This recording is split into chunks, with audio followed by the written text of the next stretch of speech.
Unsyndicated presents Shep and Sean, featuring Matt Shepard and Sean Baligian.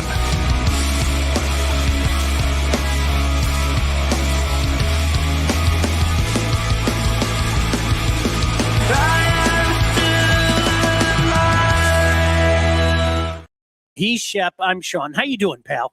Good, buddy. How you been? A little agitated at our favorite football team. There's no way to say that. And, it's I can't believe it's happening 2 years in a row. While not the depth of the injuries as last year, the injuries at a particular position and the fact that we can't get any kind of consistent pass rush has kind of killed our chances on the defensive side of the ball, pal. But other than that, things are great. Yeah, I don't think you make excuses for injuries.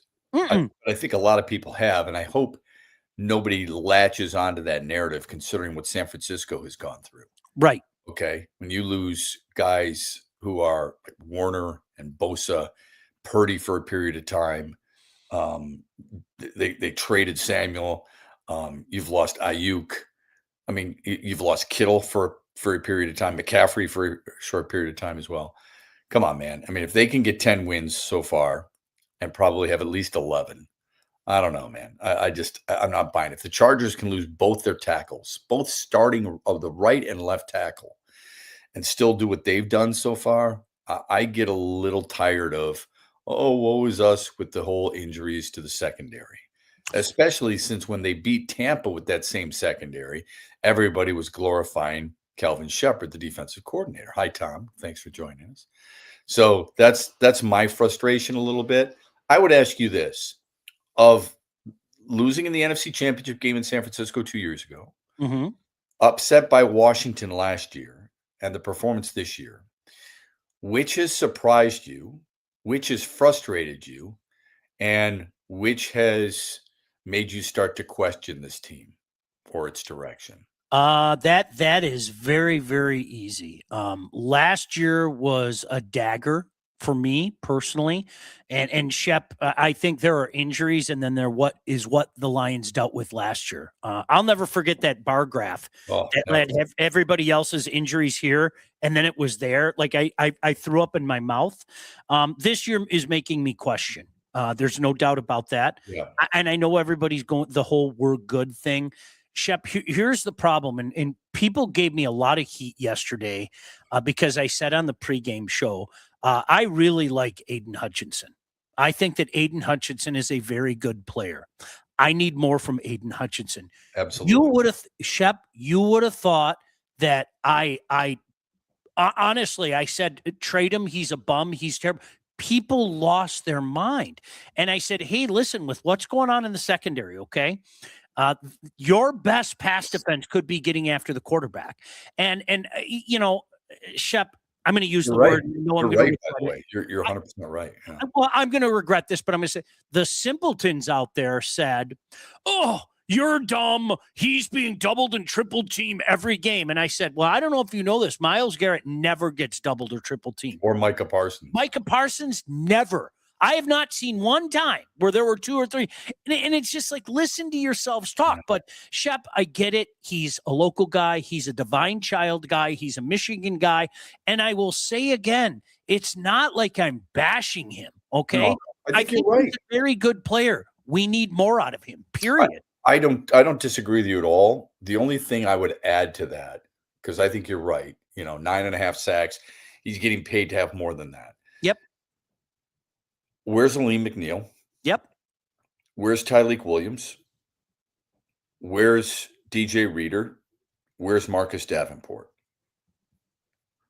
Like, I'll call out Aiden Hutchinson, and I think more too much is given, much is expected. Okay.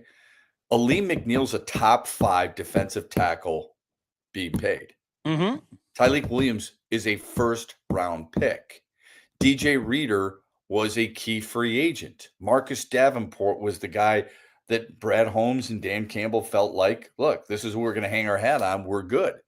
So has Aiden Hutchinson been the best of all the defensive linemen? Yeah. Yes. Has it been good enough? No. That's exactly. And that's the way to look at it. It's not that you're disparaging him because he's been the best of the bunch, but the bunch in general hasn't been good enough. Couldn't agree more. Do you realize that? I know you do because you talked about it this morning, but my God, man. I mean, Aleem McNeil played 52 or 53 snaps. Sean, he wasn't on the stat sheet. I know. Tyler Williams had one tackle, man. I mean, that is inexcusable. Shep, both sides of the ball too. I think, the one thing that, and I know you and I have talked about this ad nauseum, and Philly reminded everybody last year, trenches, and we're less than on both sides of the ball. I mean, we are. We're less than on both sides of the ball. And listen, here's the same thing, like we were just talking about with Hutch. I don't want to get rid of Hutch. I don't think he's a bum. I don't want to get rid of Brad Holmes. I don't think he's a bum. Brad Holmes has to switch up the way he does things, Shep. I think he's infatuated. He falls in love with guys. He falls in love with projects. He falls in love with guys, the injured guy that's going to come back with the chip on his shoulder, et cetera, et cetera. And I think you've seen that hurt this team. There's a depth issue with this team right now. There's no doubt about that, because you're right. The injuries are going to happen. See, this is what I'm talking about here, Lions fan. What do you guys want? The Lions defensive line going into the season was only two quality players who were both coming off major injuries, and the rest of the guys were an overdrafted defensive tackle Williams. Shep, do you see what I'm saying? That's what I'm talking about. We'll get to you in a second, I promise you. Okay, here's what I would say. So you're talking about Hutchinson coming off a major injury, which is true. Mm-hmm. Didn't play at all in the preseason. Everybody told us he feels better or was better than he was before. Mm-hmm. McNeil shows up a few games into the season, probably earlier than expected, had a really good first game. Where's he been since? You could say that Williams was taken too early if you'd like to. Came from a major program, won a national championship, supposedly a run stuffer. Now you're talking like DJ Reader should not have, been part of it, that he was washed up. He had a decent year last year. Roy Lopez, did that move your needle? Because he's been pretty consistent on the inside. Marcus Davenport, absolutely nowhere to be found. Pascal won't play all year. Onzuwerke won't play all year. If that's the case, what do we want? We wanted bodies. Mm-hmm. We wanted more able bodies. We wanted productive bodies. At what point in the season, because Detroit's 13 games deep, right? 8-5 or 8-6. I'm sorry, 14 games deep, 15 weeks in. When do you stop saying Aiden Hutchinson and Aleem McNeil are coming off major injuries? When do you stop saying that? I'm just wondering, because I think by this time, if a guy's got 9.5 sacks, that means he's been relatively healthy, right? Mm-hmm. Nobody said that about Aleem McNeil in his first game back. They talked. All we did? We talked about what a major difference maker he can be for this team moving forward. I'll answer your question more specifically. And I promise I won't even answer it with a question. What do you guys want? I want more of the best from the best player on the defensive line, and to grab the rest of the line by the scruff of the neck with him. Right. And if you feel he's been good enough this year, we'll kindly disagree. Yeah. Kindly disagree. I mean that in all sincerity. I would ask anybody, do you feel like he's performed to the contract? The second highest paid player, non-quarterback player in National Football League history. Do you feel like he has performed to the contract? If you're going to hold other people in other sports, Javier Baez, $24 million. Miguel Cabrera, $30 million. If you're going to hold them to those standards, that's fair. He's got to be held to the same. Couldn't agree more. And I'm sorry, I'm going to say it again, just like I did yesterday. And I was joking. I may as well put on the villain shirt for Brad Holmes because, people, you cannot, Shep, you know how we are about our own guys. You cannot question them in any way, shape, or form because people can't do that deductive reasoning. Never said I hate him. Never said I don't want him here. All that stuff, okay? It's either you love him or you hate him. So when I say I want more out of him, I got bombed. I should have put on the villain shirt and everything. And listen, Myles Garrett, Micah Parsons. Yeah. Am I wrong to ask for that? Am I wrong to ask for that kind of impact? I don't think I am. Yeah. I really don't. Yeah. Well, and then somebody said that I wanted Danielle Hunter. Oh, I like Danielle Hunter a lot. Okay. I don't know if people are aware. He signed a $35.5 million contract with Houston. It was a 1-year deal, right? 1-year deal. $35.5 million. $20 million signing bonus. It's a lot of money. Not sure they could have done that. Boy, I don't know. I don't know their salary situation. 1 year, you would have thought they could have, but that's extensive. Okay, and he's been good, but you know who else is really good? Will Anderson is really good. His opposite side. Now we also get this. Look, here's the deal. Failed second round pick and practice squad rejects. Now, the second round picks, I totally understand where you're coming from. Absolutely. Now, I don't think Tate Ratledge has been a failure. Do you, Sean? No. Okay. Enos Rakestraw has been. Especially with his ceiling. Yes. Yeah. So if you looked at the second round picks, Enos Rakestraw, bust. Hasn't played it down, right? Jack Campbell was a first. Laporta, Branch, they were second round picks, right? Mm-hmm. Pascal's been a bust. There's no doubt about it. Anzaworke's been a bust. I'm not going to disagree with that. It's not all second rounders, but a lot of those second rounders. You're batting 500. You can't do that in the second round. You need starters in the second round. So I agree 100% when it comes to a lot of those failed. Just remember, there's some good ones in there too. Well, and Shep, this goes back to what we talked about earlier. I think he's got to change the way he does things. In my mind, it's. Yeah. I'm going to be really smart. I'm going to be smarter than everybody else. I'm going to take these guys because I know there's that chip on their shoulder and the Marcus Davenport thing, right? Come on, man. Well, come on. And then Marcus, it really is everybody for asking him about injuries. I know. And that's why I said at the time he's going to have to. This might do him in with the fan base. It really has been kind of a perfect storm if you think about it, though. Arnold goes down, Branch goes down, Joseph goes down, Reed goes down, and when he was playing well, comes back, hasn't played very well at all. And then you have some issues up front, no doubt about it. You would think a team would have more depth, especially along the defensive line. So I get all that, and I think everybody's right when it comes to Brad thinking that he's the smartest guy in the room. There's a danger there that Scott Harris is walking to with the Tigers. Yeah. And that is basically, you know what? You do some things that address what your team is missing. That's first and foremost. Not reaching in the draft, but it's okay to sign a free agent here or there. I know you've signed some in DJ Reed, DJ Reader, obviously. Kevin Zeitler was a good free agent signing. David Montgomery was a good free agent signing, right? But Khalif Raymond, good free agent signing.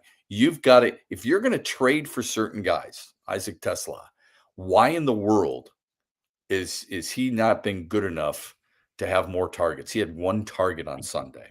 You're down to 2 wide receivers, and you're going to have one target for a guy you traded 2 third-round picks to move up and get? I don't get it. M.I. Hunter said it's coming down to week 18 as the script writers have deemed. If the Lions lose that game on Sunday Night Football with the stakes being when to get in, where would that rank among the all-time Lion losses? They need some help before we get there, obviously. If the Bears win the next 2 games, you know how that works. But the good news is the Bears and the Packers are playing. So whoever loses that game can give the Lions a little bit of help and perhaps that little oomph. But the only non-negotiable is really, Shep, I think the Lions need to win out. It would be in their best interest to win out if they want any chance at getting into the playoff. Yeah, I could see Chicago beating Green Bay but losing to San Francisco. Sure. And it coming down. Yep. I think Detroit's a better team than Pittsburgh, but I hate to tell people this. I thought they were a better team than, a couple of losses. I thought they were better than Kansas City, and they weren't. I thought on paper at the time they were better than Philadelphia, but they weren't. I don't know, man. I suppose I shouldn't count those proverbial chickens before they hatch, but if they get by Pittsburgh, don't sleep on Minnesota. That defense is real. Well, who's going to show up at quarterback? Well, that's a good question. Is it going to be JJ or is it going to be 9? I need to know. You and I can take our shots at 9, but 250 with 2 touchdowns, overcoming an interception and running for another, even though I don't like the way he ran in for the touchdown. Dude played pretty well yesterday. He did. He played well enough to win. Yeah. I'll get more of your comments in a second. Let me tell you about All About Catering. All About Catering LLC, a full-service caterer, graduations, weddings, bridal showers, corporate events, everything and anything you need catering for, from 25 to 4,000 people. Rick and his staff at All About Catering can and will take care of you. Customer service and satisfaction is their number one goal. So don't sweat your next big event. Just go to allaboutcateringllc.com today to check out their menus and all their 5-star reviews. Give them a call, 586-731-1398 to get your event started. I simply choose to believe that Brad signed Marcus Davenport as a petty move to piss us all off. 5 years, 2 playoff wins, not enough. 110 days until we get to have privilege. These are my words, not Shep words. Okay. I want to state this very clearly. And Shep, you'll know why I'm saying this in a moment. Sean's words, not Shep's words. Every time that gosh damn Scott Harris opens his mouth, I find a way to dislike him even more. Every single time. It is an art. I'm going to write him a letter. Dear Scott, I'm writing you this letter to give you congratulations that every time you open your pie hole, I dislike you more. All right. Sean said that. Sean, not Shep. Sean. Own it. Live it. That's a privilege. I think a lot of people, there's some people I'm sure who echo your sentiments, and some people who understand it. Kenley Jansen hasn't moved the needle just yet for that team, but we'll save that for another discussion on another day. Somebody else sent us this in the chat, and that is that I just wanted something from the last 2 draft classes. Is that too much to ask?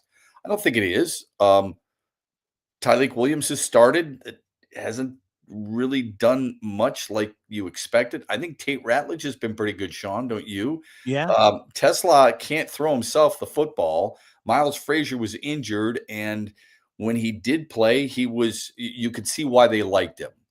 Last year's draft class, Terrion Arnold is a starter. I know he's not a 1, but he's a starter. Outside of that, Sione Vake on special teams, and that's it. So how much I don't look at it in totality. I look at it on when they were drafted, and I think you need starters in rounds 1, 2, and 3. That's just my opinion. I couldn't agree with you more. This is an interesting note, and I remember you doing this, Lions fan. He said, by the way, I told you guys earlier this year about the Bengals curse. Remember, they hadn't beaten the Bengals since it was the home opener in 98. I told you that I was there. That was the last Scott Mitchell game and everything. The Lions have not beaten the Steelers since, if I'm not mistaken, correct me if I'm wrong, it's the Bettis game, isn't it? The coin toss in overtime? It could be. Yeah, I think that was the game, wasn't it? Somebody correct me if I'm wrong. I know that was a Lions win, but I don't know if that's the last time. They don't play very often. Yeah, yeah. But as he said, the longest streak of losing in years now is Steelers' last win in 98. There it is. One more interesting fact. Only 2 Lion wins against Steelers in Super Bowl era, both on Thanksgiving. I remember the one when I was a little kid.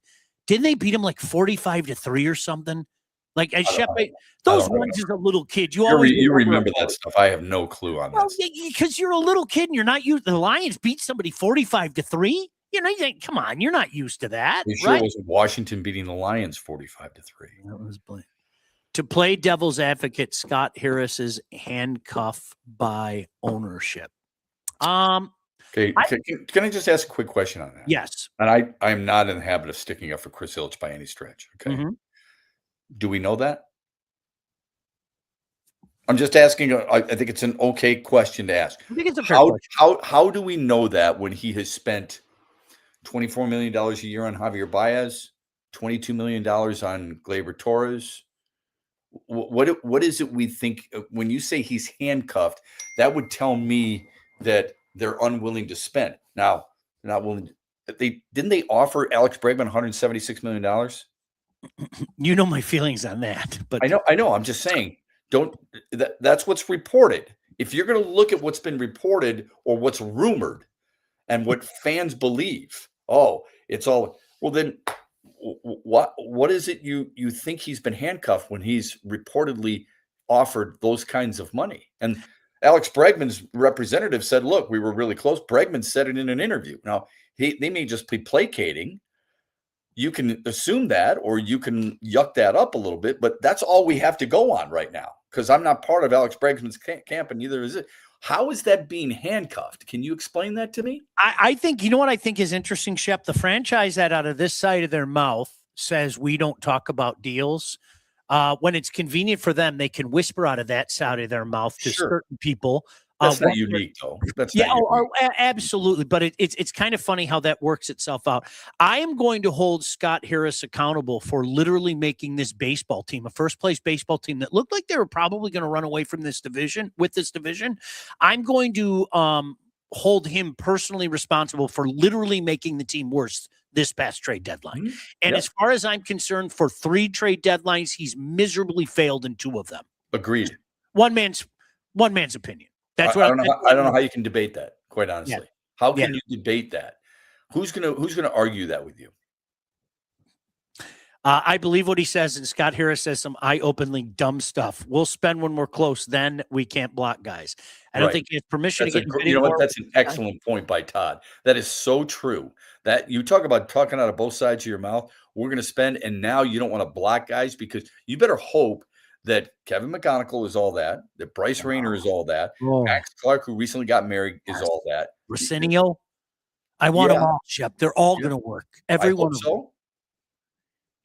We saw it. Randy Smith, Dave Dombrowski traded all those guys that we regretted him giving up. Oh, God. We know the Al Avila era. If you're ready to take charge of your financial future, look no further than the Wealth Advantage Group, located in historic downtown Northville, owned by those 2 handsome fellows right there. Over 20 years of industry experience. They offer personalized expert guidance to help you navigate the complexities of financial planning. No matter where you are in your journey, at the beginning, you're well down that path, you're at the end of the path. These are guys that got your back. The investment world is a complex one, so if you're ready to start taking your finances more seriously, work with the experts. Reach out to my friends at the Wealth Advantage Group at 248-773-8574 or check out their website at www.thewealthadv.com. So that's that. Shep, can I ask you, and I don't want to pile on. I mean, you know how things are, and this is where I'm a softie. I feel sorry for the man's kids. I'm not even joking when I say that. Just a couple weeks before Christmas. Have you ever seen or covered, and I don't know how much you covered it other than the jobs we do and your morning show, of course, the Sharon Moore thing. I told Jack Ebling, minus murders, of course, it's up there with O.J. Simpson. Just, what? Yeah, it's not the original sin, if you will. It's how he handled it afterwards. 100% blows your mind. I truly believe that had he just come out and said, you know what, I screwed up. I failed my family. I failed my daughters. I'm embarrassed. I've got to be better. I'm going to go to counseling. I'm going to do whatever I can to make this better. I've got a long road to go, blah, blah, blah, blah, blah. Okay. He eventually might have gotten on somebody's staff. Hey, you're going to be the quarterback's coach. Hey, you're going to be the offensive line coach or whatever. Right. And you work your way back. If Rick Pitino can make it back, if Bobby Petrino can make it back, no relation. If those people can do what they've done. Hugh Freeze, right? Yeah. Yes. Isaiah Thomas. Yeah. Okay. If these people can rehabilitate their image, then I'm sure Sharon Moore could have. But acting the way he did and going off like that, and then the eventual rumors that come out, the self-destruction is mind-blowing, especially because you were part of a staff that saw it happen to one of your biggest rivals. Yeah.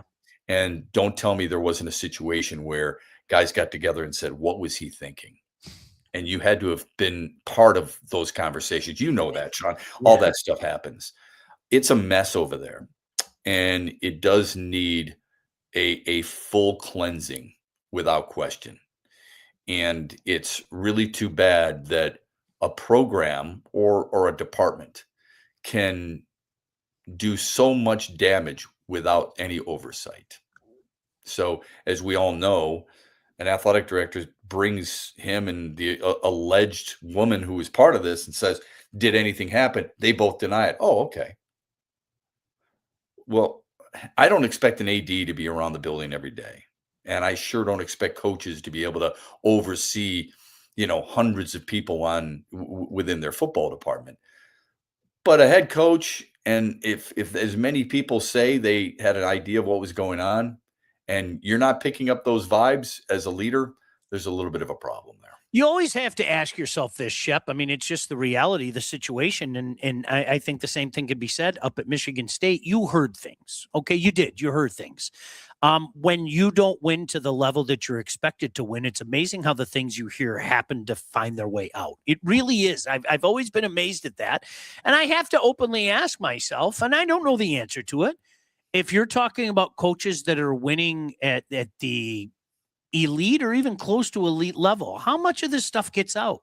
It really, that's the reality of it. It really is. I mean, Shep, honestly, if Michigan beat Ohio State, are we hearing about this story a few days later? Great question.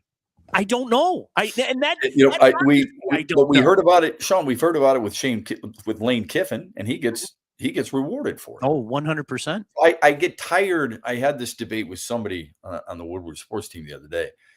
Please stop with the whole holier than thou. Oh my God, I can't believe this guy did this, blah, blah, blah, blah, blah. Because most of the people who we either wear a jersey of or we support and we say, he's my guy, is more than just because they're on fantasy team. A lot of them you don't know. Okay. A lot of them have been in certain situations, or you'll make fun of the guys like Fernando Mendoza, who appears to be a really clean cut guy who represents his school the right way. Right. Yeah. The other thing I would like to say about the Sherrone Moore, the first people I thought of, I didn't think about Michigan. I didn't think about football. I thought about his wife and 3 daughters and how that's a tough pill to swallow, man. Dude. So how is she going to trust anybody? How are those little girls? Think of all the questions she's got to answer. A couple weeks before Christmas, man. Like, it breaks my heart. Sean, I heard what you said about Campbell's quotes and pressers after loss on Woodward. Agree 100%.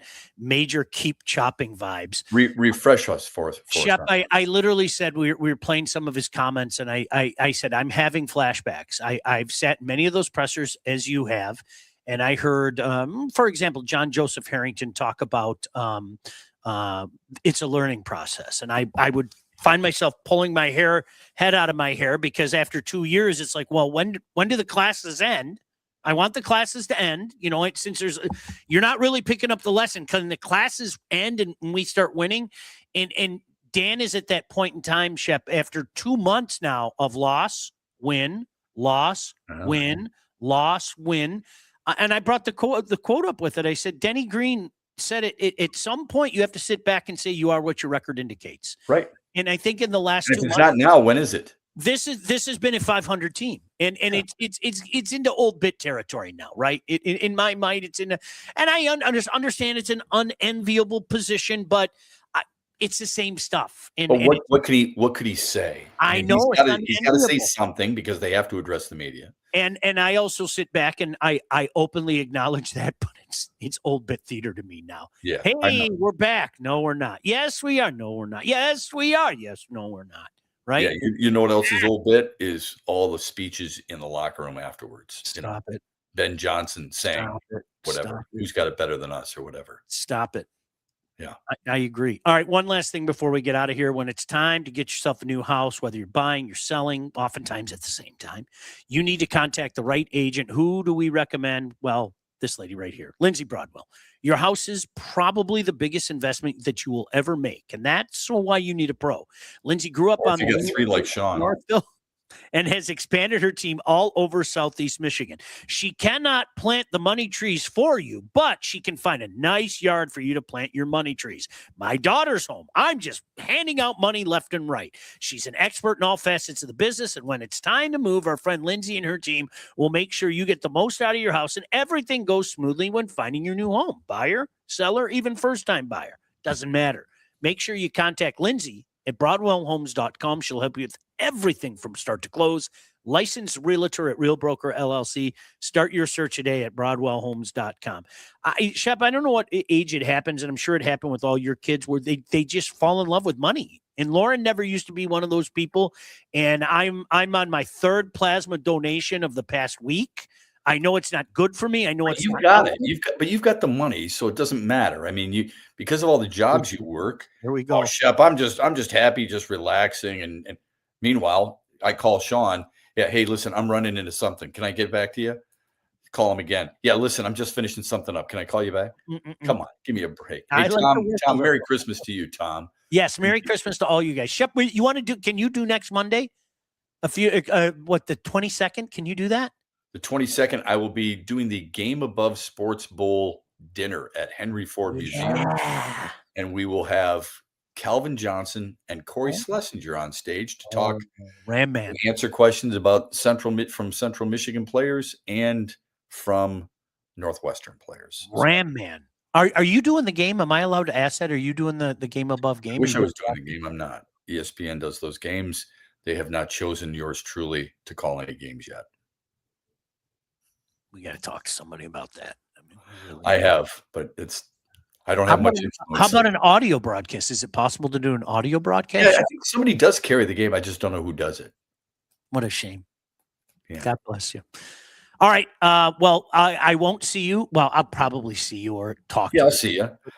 I'll call you and be put on hold for a little bit. But either way, I want to wish everybody a Merry Christmas. You hear the ball busting, right? You hear that, right? That's only because you can take it. All the people who give us a little bit of their time during the week. Thank you. And Merry Christmas to you and yours. I hope you have a very safe holiday. See you guys. Peace. Shep and Sean, featuring Matt Shepard and Sean Baligian. Executive produced by Sean Baligian and Todd Losey.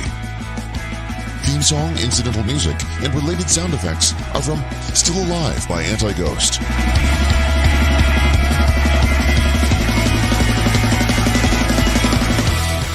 Engineering, mixing, and graphic design support provided by the Unsyndicated Podcast team. Don't forget to like and subscribe on all your favorite channels.